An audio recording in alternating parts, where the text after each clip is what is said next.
Why is the gap so vast? The gap between who we are and who we know we are capable of being. It's a question that haunts the quiet moments of our lives, showing up in a reflection in the mirror late at night, or in the silence after we turn off the TV. We have the dream, the vision, the goal. We can see the better version of ourselves so clearly. The focused artist, the disciplined athlete, the patient parent, the leader who inspires. And yet, day after day, we fall short. We make the resolution and break it by lunch. We start the project with a blaze of passion, only to see it smolder into a pile of ash and excuses a week later. It feels like a fundamental betrayal of our own potential. Why is this chasm between aspiration and action the default state for so many of us? We tell ourselves that a lack of talent or luck or the right connections. We blame our circumstances, our past, our frantic modern world. But deep down, we suspect the truth is something simpler, something more fundamental, and something entirely within our control. This very question, this ache of unfulfilled potential, is what drove the writer and modern philosopher Ryan Holiday into the archives of history. He became obsessed not with finding a new age hack or a productivity gimmick, but with excavating the timeless, battle-tested answer from the men and women who face stakes far higher than our own: emperors, queens, prisoners of war, and pioneers. He wanted to know what separated the greats from the rest. And what he found was not a secret, but a virtue that has been the bedrock of every great life, every significant achievement, and every act of heroism throughout history. Today, we journey through his discovery. A truth so powerful can forge character, build empires, and most importantly, close that gap in our own lives. We are here to understand why discipline is, and always has been, destiny. To truly grasp the power of this idea, we must first understand the world without it. We must step into the shoes of those who stood at a precipice, where the smallest lapse in self-control could lead to utter ruin. Ryan Holiday's quest doesn't begin in a modern self-help seminar, but in the chaotic, brutal, and tempting world of ancient Rome. Imagine for a moment you are a young man named Marcus Aurelius. You are not yet the philosopher king we read about. You are simply a boy thrust into the heart of unimaginable power. The Emperor Hadrian has chosen you as a future successor. Suddenly, the world is yours. Every indulgence, every whim, every dark impulse could be satisfied instantly. You could have endless feasts, command armies for your own glory, silence any critic with a single word. History has shown what this kind of absolute power does to a person. It creates monsters. It created Caligula, who ruled with cruelty and madness.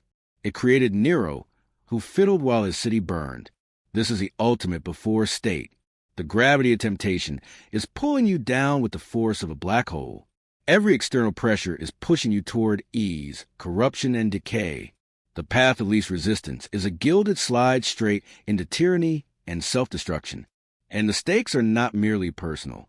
The fate of the entire Roman Empire, the lives of millions, rests on your ability to master yourself. How do you, a mere mortal, resist that? How do you choose the path of duty, moderation, and justice when the path of excess is so readily available, so actively encouraged? This is a fundamental human problem, magnified to an imperial scale. It's the same struggle we face, just with lower stakes.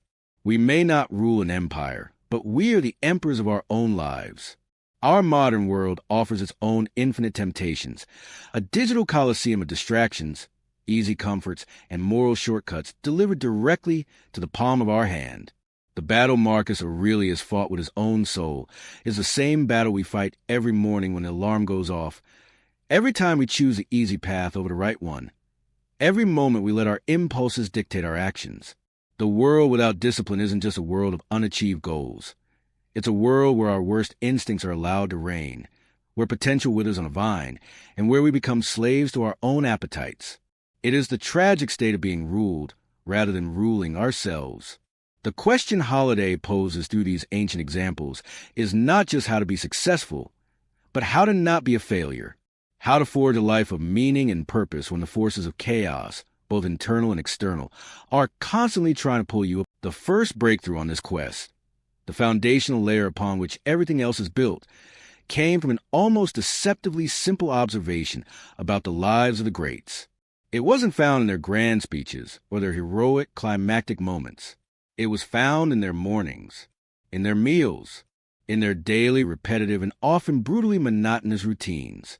Holiday uncovered that the first domain of discipline, the first territory that must be conquered, is the body. The Stoics called it temperance. It's the principle that you cannot command an army if you cannot command your own limbs. You cannot build a stable society if you cannot first build a stable daily routine.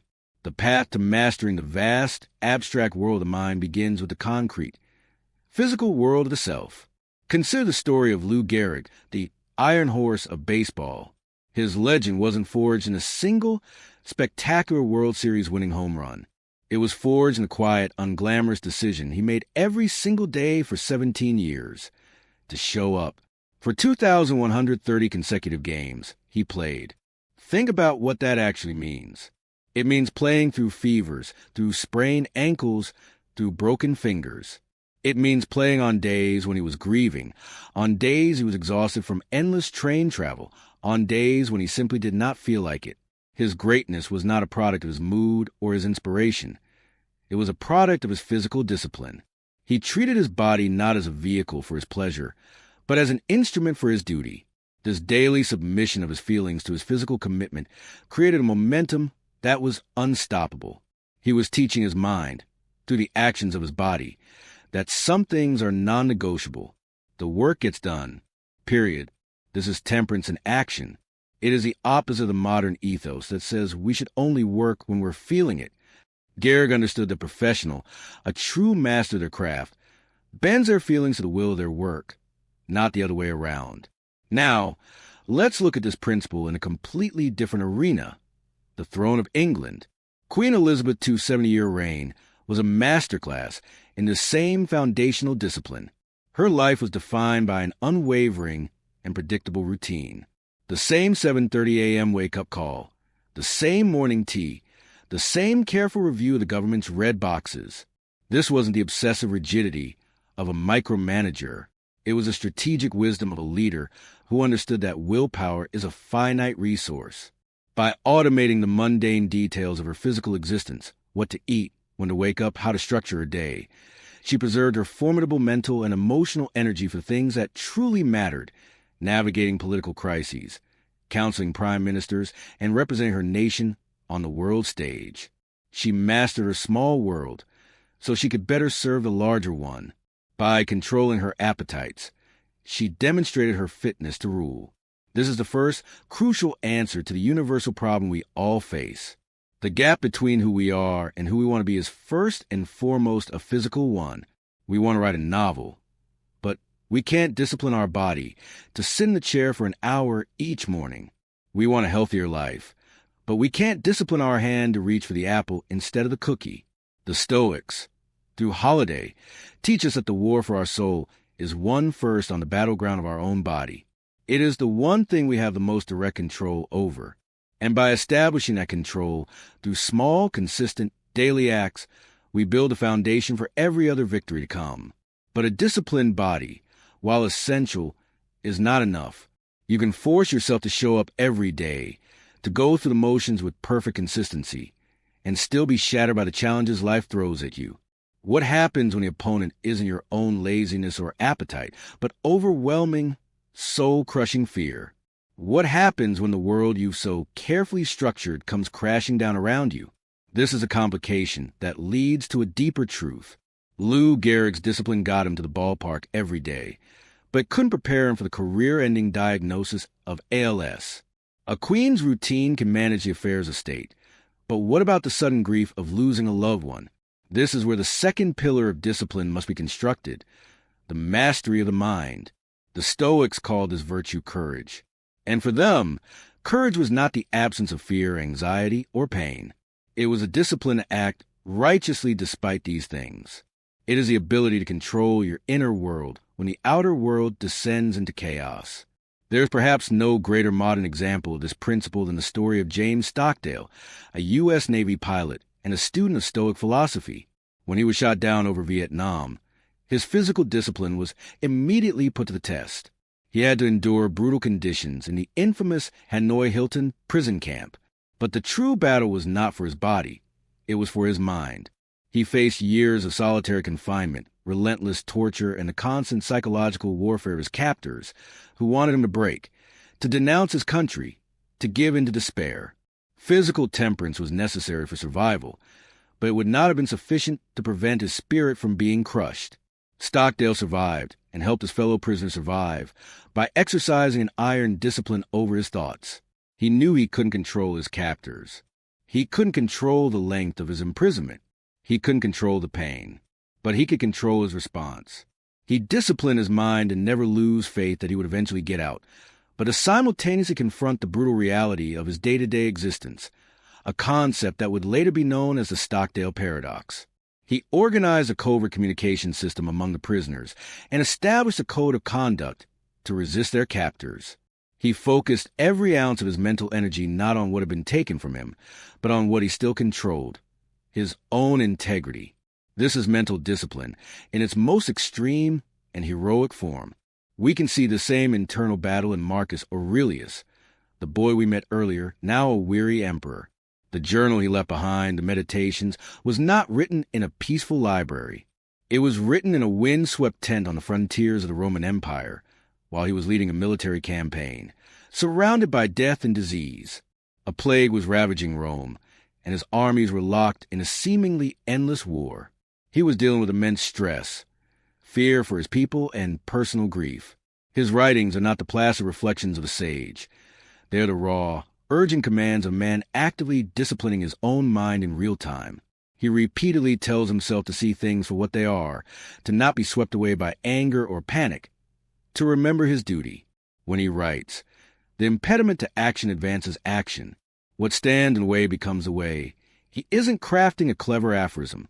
He is forging a mental weapon to help him endure the unendurable.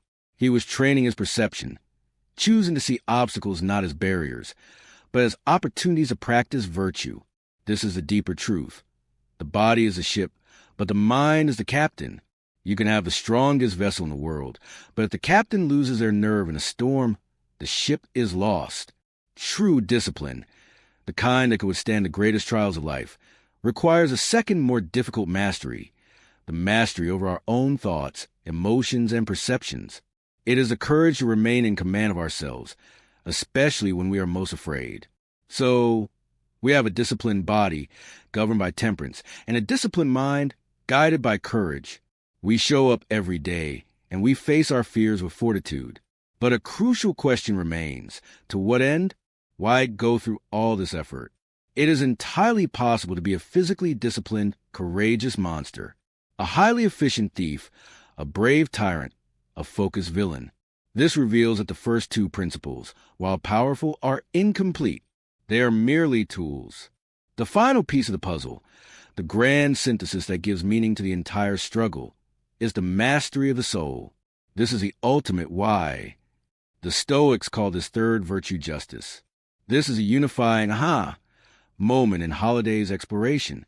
The purpose of discipline is not ultimately about you. It's not about self-optimization for its own sake. It's not about getting a promotion or building a perfect physique or achieving a state of unshakable calm simply for your own benefit. Those are byproducts, not the goal. The true purpose of mastering yourself, of tempering your body and fortifying your mind, is to be of service to others. It is to do the right thing. It is to contribute to the common good. Discipline is a training that allows you to be a force for good in the world. Suddenly, the other examples snap into a new, brilliant focus. The discipline of Lou Gehrig wasn't just about his personal stats. It was about his duty to his team and to the fans who came to see him play. He was a pride of the Yankees, an embodiment of reliability and excellence that gave people hope during the Great Depression. The courage of James Stockdale wasn't just about his own survival. It was an act of leadership, a commitment to his fellow prisoners and to the code of conduct of the U.S. military. He endured what he did so that others might not have to. And the relentless self-discipline of Marcus Aurelius? It was never for himself. Every line of the Meditations is infused with a sense of duty to the people of Rome. He wrestled with his own demons so that he could be a just, wise, and compassionate ruler for them. He endured the cold, the sickness, and the stress of the battlefield not for glory, but because it was a sacred responsibility. This is the grand, unifying idea. Self-mastery is fundamentally an act of service. The destiny that Holiday speaks of isn't fame or wealth or power. It is character. It is a life of virtue. Discipline is the forge in which that character is built. The temperance, the courage, they are the hammer and the anvil. But the final product, the thing you are shaping, is a soul capable of acting with justice, fairness, and goodness, especially when it is difficult to do so.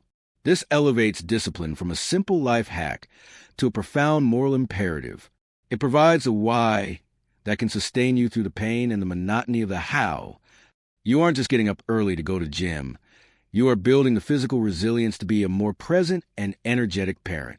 You aren't just facing your fear of public speaking to get a promotion. You are developing the courage to speak up for those who cannot speak for themselves.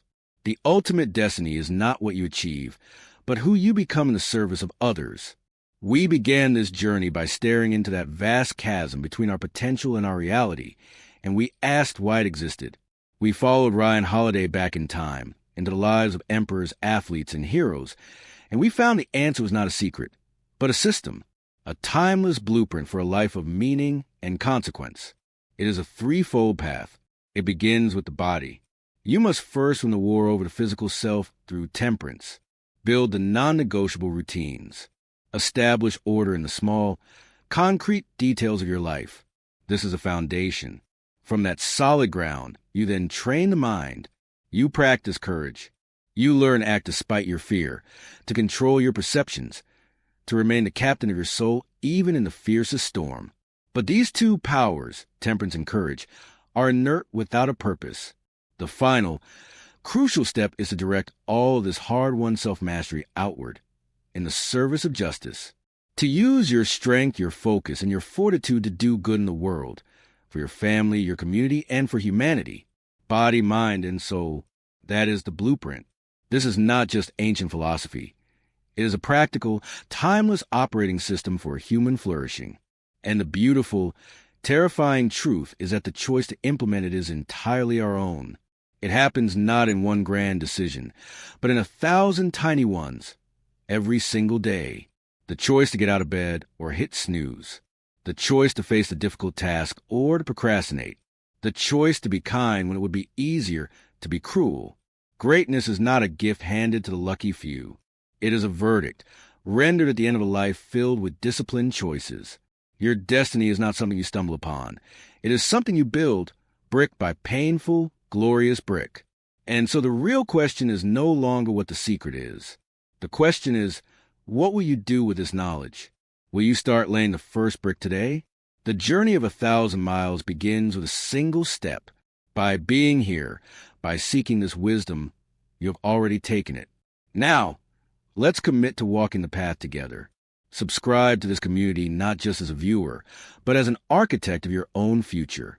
Make a commitment to yourself, to closing that gap one disciplined act at a time, because the struggle is guaranteed, but the victory is possible.